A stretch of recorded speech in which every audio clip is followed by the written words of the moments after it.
have a bit of a bent and twisted sense of humor, and so did my mom. And so most of the time we were with each other, we were laughing. I am the sixth child of Mary Ann Anamosa, who recently passed away. She was 98 years old. She had a certain amount of adventuresome to her. The fact that she would just join the military, the Women's Army Air Corps.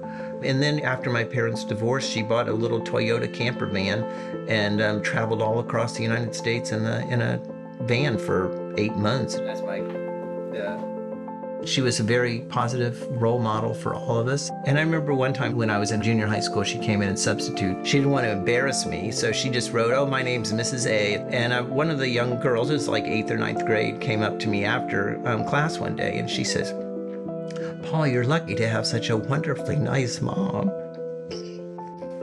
And I said, "I know."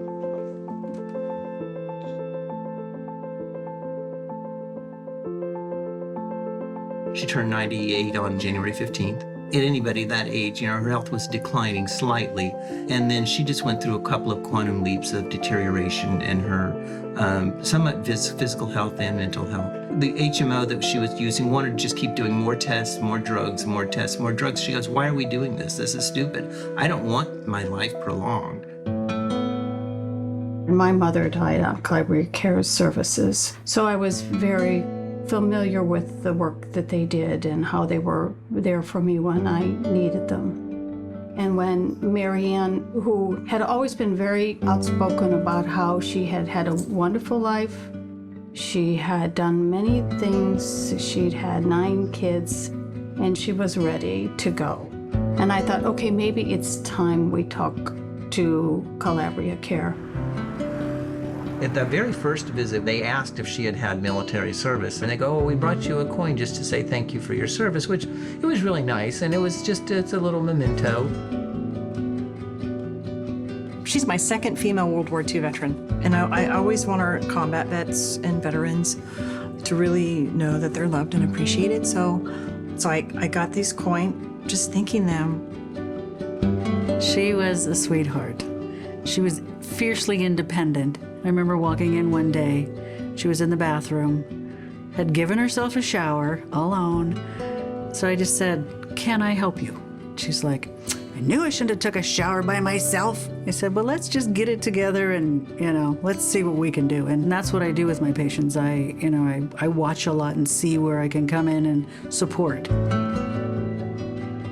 As my mom's health declined more and more, Collabria was present more and more. And then finally, in the last couple of days, she became much more calm and docile, and then she just slowly, stopped breathing. The breaths just became less and less frequent until it was just the last one.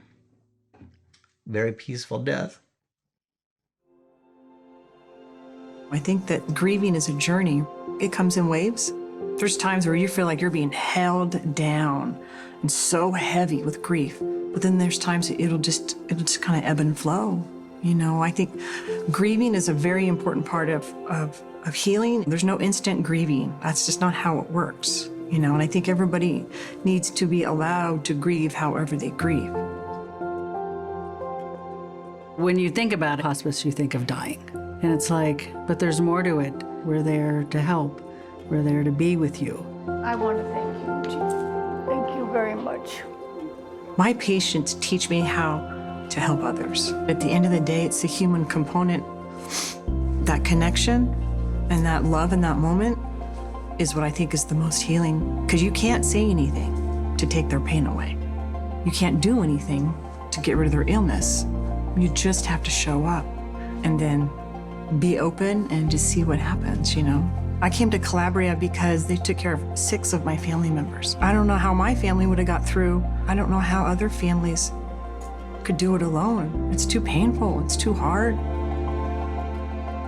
What we saw was a service that allowed a person to go through the process of end of life, but maintain as high a comfort level as possible. It would have been much more difficult to try to do it on our own without them.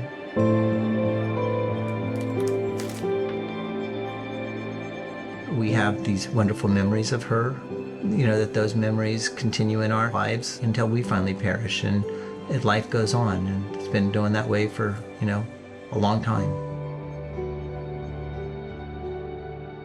Show me the way to go home. I'm tired and I want to go to bed. Had a little drink about an hour ago and it's gone right to my head. Had you ever heard her sing that before? No, I never remember hearing her sing at all.